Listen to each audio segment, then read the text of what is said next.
परळीतून धक्कादायक बातमी, धनंजय मुंडेचा संपवण्याचा कट आखण्यात आला होता, असा गंभीर आरोप केला आहे बाळा बांगर यांनी. आणि या सर्व प्रकाराचा केंद्रबिंदू आहे वाल्मिक कराड.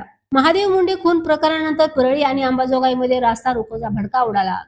गावकऱ्यांनी आवाज उठवला, न्याय मिळालाच पाहिजे. या आंदोलनात सहभागी झाले धनंजय देशमुख, मयत सरपंच संतोष देशमुख यांचे भाऊ. आणि याच ठिकाणी बाळा बांगर यांना माध्यमासमोर फोडला एक बॉम्ब. वाल्मिक कराड धनंजय मुंडेंना संपूर्ण पोटनिवडणुकीचं स्वप्न पाहतोय. बाळा बांगर म्हणतात, प्रशासनाने वाल्मिक कराड आणि त्याच्या टोळीला अभय दिला आहे. तो कधीच बाहेर येणार नाही. मी यासाठी उपोषण करणार आहे. रेकॉर्डिंग व्हायरल झालं. पत्नीनेही सांगितलं, मी नाही केलं. महिलाही टोळीत होत्या. पुरावे माझ्याकडे आहेत. पत्रकार परिषद घेणार. धक्कादायक आरोप येथेच थांबत नाही, तर बाळा बांगर म्हणाले, धनंजय मुंडेचे पीए प्रशांत जोशी यांच्यावर हल्ल्याचा कट रचला गेला.